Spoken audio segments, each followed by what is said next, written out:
It's Tuesday, November 28. This is the news on PBCJ. I am Simone Absalom. Tourism Minister Edmund Bartlett is optimistic about the future of the sector, not only for Jamaica, but for the region as well.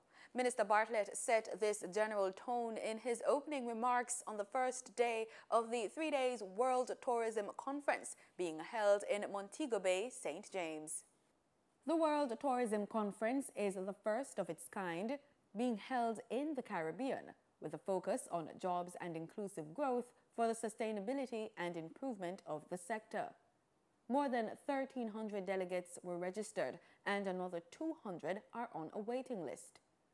With such a large list of attendees from around the world, Minister Bartlett said they should be able to craft a global agenda of collaborative approaches to mitigate risks and groom the sector into a catalyst for inclusive global economic growth. That was the main thought behind the UNWTO's declaration that 2017 is the International Year of Sustainable Tourism Development. The International Year also seeks to support a change in policies, business practices, and consumer behavior towards a more sustainable tourism sector that can contribute to the attainment of the Universal 2030 Agenda for Sustainable Development and Sustainable Development Goals. Minister Bartlett says the focus of the conference is significant to tourism-dependent states like those in the Caribbean. Tourism is the single largest generator of foreign exchange in 16 of the 28 countries in the Caribbean, and also the sector receiving the most FDI. The region has a higher proportion of total employment and percentage of GDP derived from tourism than any other region on earth. Despite this, however, Caribbean countries face a greater degree of vulnerability to the worst effects of major environmental disasters, particularly climate change, a phenomenon to which they have contributed the least. He pointed to the passage of Hurricanes Irma and Maria, which affected 13 Caribbean countries, noting that it will take many years for some countries to completely bounce back. If there is one thing I know about my Caribbean brothers and sisters, is that we are very resilient, and we are a resilient people, and the region's propensity to bounce back from unpredictable events and soar to greater heights has been tried, tested, and proven. Importantly, despite the challenges, I am happy to report that the Caribbean is still open for business.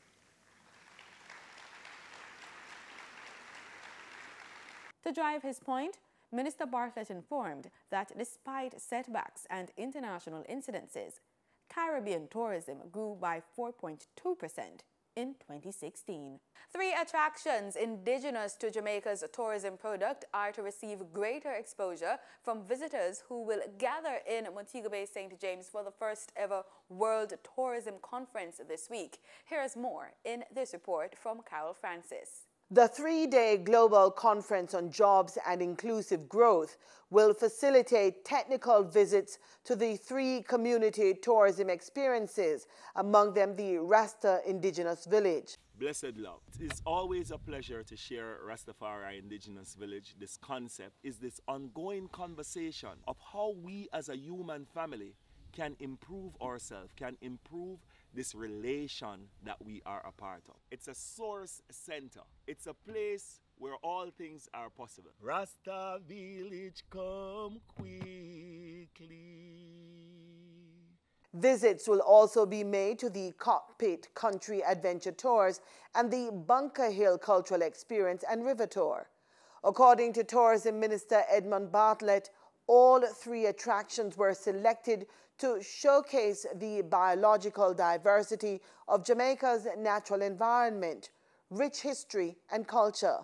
The visits are part of the activities planned for the United Nations World Tourism Organization Conference to be held from November 27 to 29 under the theme Partnerships for Sustainable Tourism at the Montego Bay Convention Center.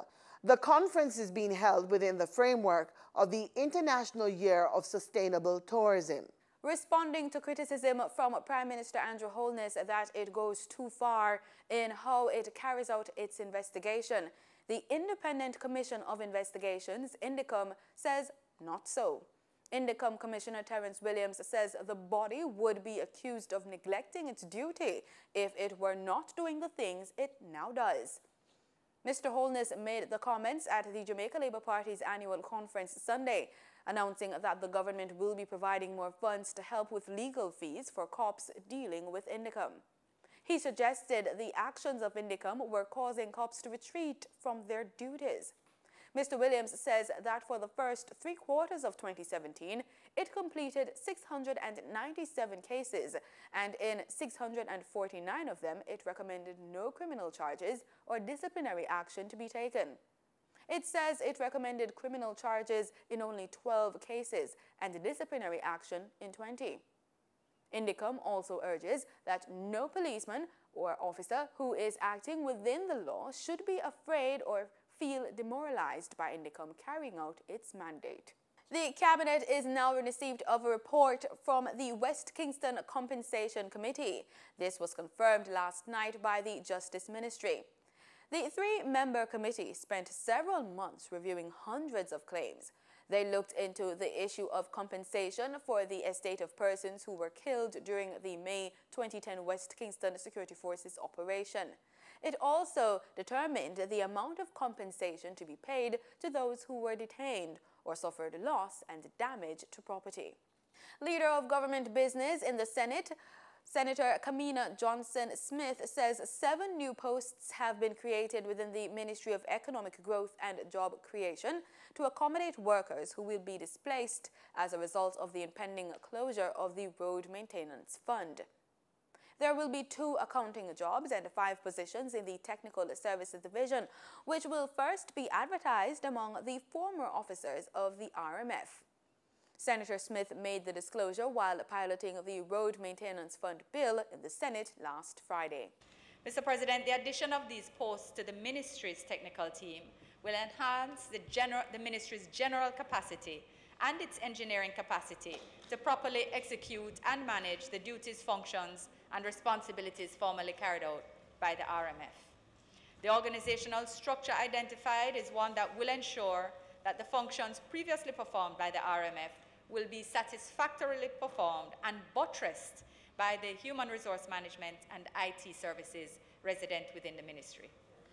Mr. President, the absorption of the RMF within the ministry responsible for works makes good sense and is an example of how the public sector can be more efficient with a shared services model. Nearly 6% of new cancers diagnosed worldwide in 2012, some 800,000 cases, were caused by diabetes and excessive weight.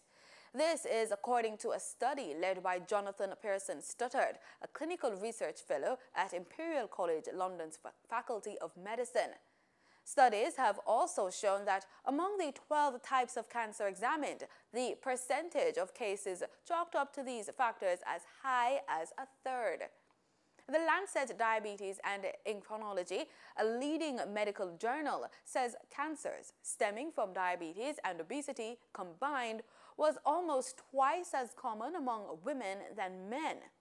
And of the 2 cancer-causing agents being overweight or obese, above 25 on the body mass index, or BMI, was responsible for twice as many cancers as diabetes. The conditions, in reality, are often bound together, as obesity itself a leading risk of diabetes. The Health Ministry says none of the more than 4,000 girls who've received vaccination for the human papillomavirus, HPV, have recorded any adverse reaction. The Health Ministry, in collaboration with the Education Ministry, rolled out the controversial HPV program in high schools across the island back in October. Director of Family Health Services in the Ministry of Health, Dr. Melody Ennis, says globally there have been reports of what she calls chronic debilitating pain. But Dr. Ennis says studies have shown no conclusive link between those symptoms and the vaccine. When compared to persons of the same age and similar symptoms who were not given the vaccine, no difference was found in the severity of the cases. Dr. Ennis was speaking last week at a function celebrating Pharmacy Week in St. Andrew. In regional news, Jamaica's Tourism Minister Edmund Bartlett disclosed that Jamaica and the Dominican Republic will today sign a multi-destination agreement aimed at creating access to a combined larger market. Minister Bartlett says an agreement was signed with Cuba in January and Mexico is next. He made the disclosure yesterday during discussions at the United Nations World Trade Organization International Tourism Conference being held in Montego Bay, St. James. Bartlett also stated that he's of the opinion that the Caribbean is structured to benefit economically from multi-destinations. The governor of the Eastern Caribbean Central Bank, Timothy Antoine, says Grenada must continue with its regional responsibility policies, regardless of which party wins the upcoming elections. They are constitutionally due next year. Whoever wins the next election in Grenada, fiscal responsibility is going to be important. Whoever wins the next election has to get on with the issue of structural reforms. To transform, we have to reform. And the pace of reform needs to pick up in the Caribbean, Grenada included. So those are simple messages. The specifics, obviously, as a central bank, we can advise at the right time. But it is very clear. Grenada has to stay the course in terms of what it has done. Grenada is emerging from a $19.4 IMF-supported extended credit facility that was approved back in 2017. Speaking with CMC News, Governor Antoine also shared his thoughts about public sector modernization and that country's labor market. The employment issue, especially amongst our youth, that is a major issue that has to be addressed. How we deal with agriculture is an important issue. How we deal with the question of tourism, medical education, medical tourism, those are areas that must be looked at. Clearly, there are a number of things we have to do with public sector modernization, because that is how you also have to address the issue of growth in the economy. Those are not new issues. I think all the parties know what these issues are.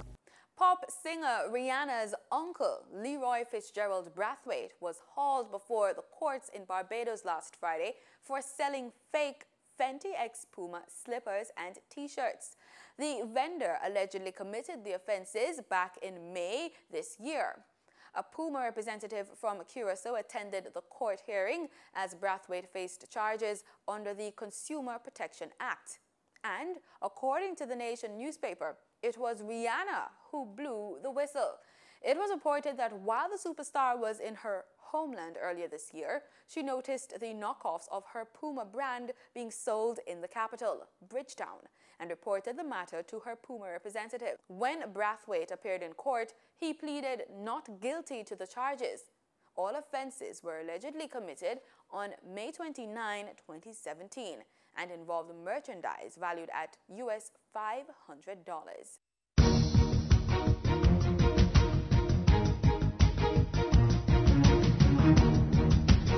In sports, the International Secondary Schools Sports Association, ISSA, will tomorrow meet with the management of Jamaica College Manning Cup's team over a controversial November 18 ISSA Flow Super Cup semi-final.